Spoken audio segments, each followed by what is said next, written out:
Welcome back to Cipher Sports.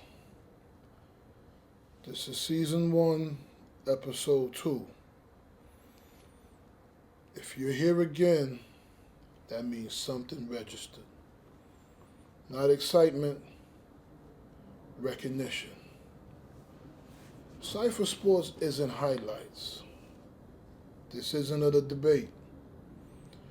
This isn't reaction. This is reenactment of how power moves, how systems form, and how sports quietly became one of the most sophisticated economic machines on earth. Let's begin. We have a lot to cover.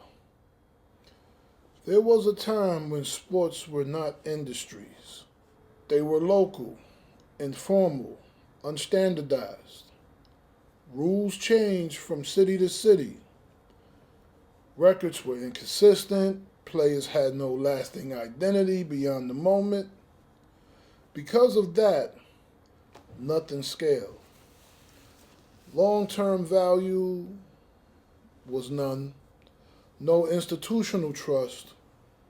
No predictable revenue. What most people miss is this.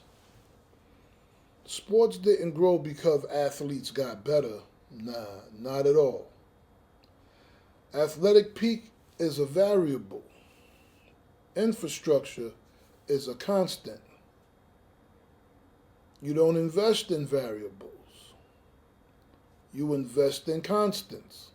Sports grew because systems were installed.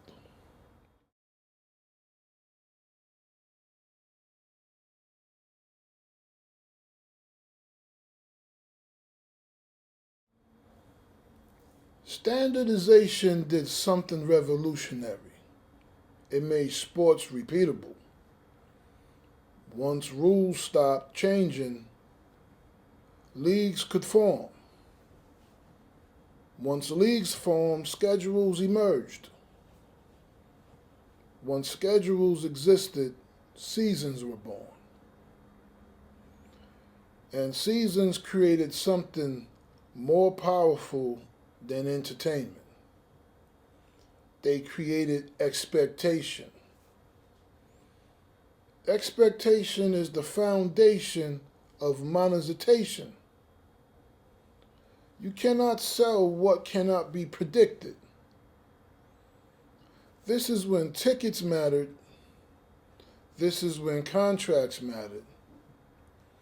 This is when statistics became currency. Not because fans demanded it, but because institutions required it.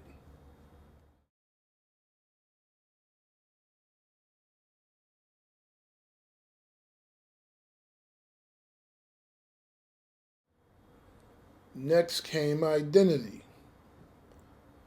Teams were named, players were registered, numbers were assigned. Identity allowed ownership. Ownership allowed enforcement. Enforcement allowed contracts. This is when athletes stopped being participants and became assets. Not morally, structurally. An identity had to be fixed before it could be valued, tracked, or monetized. Trades only work when identity is immutable. Salaries only work when performance is attributable.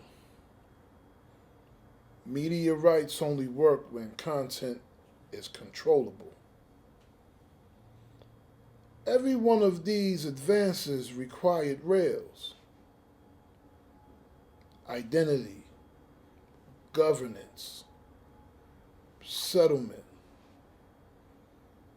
Sports didn't grow organically. They were engineered.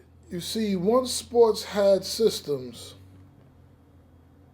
they could scale beyond people, beyond cities, beyond generations. What mattered was no longer who played, but who controlled the structure around play. This is where power settled, not on the field, upstream, in rules, in registries, in schedules, in contracts. Now, once you see this, modern sports stop feeling chaotic and they start feeling inevitable. Every major leap in sports history followed the same pattern: chaos, standardization, infrastructure, scale. Cipher Sports exists to show you that pattern before it becomes obvious. This isn't prediction, it's recognition. In the next episode, we examine what happens when distribution becomes the dominant power and how control shapes sports permanently. This is Cipher Sports. Peace. Stay sharp. This is Cipher Sports. No time to get up and ignore. Move with precision. Some of you been winning from the beginning. Born winners. Born winners. This is Cipher Sports. No time to get up and ignore. Move with precision. Some of you been winning from the beginning. Born winners. Born winners. Good news, ninjas, I'm here to deliver the word that creates winners, makes them turn sinners unheard. But there's no need for that, it's Cipher Sport. Time now to reel you back, locking the court. Spotlight right, excitement tight. Benz parked under street lights, prepared with the skills you had. You told them you could've made more out of life. Facts, they laughed at the vision, didn't see the design. Now they watching the replay, trying to read the signs. Overnight success took years in the making. Now the future calling, ain't no time for faking. This ain't luck, it's alignment and grind with preparation meets timing. You shine every stat, track every moment, and record in the immersive arena.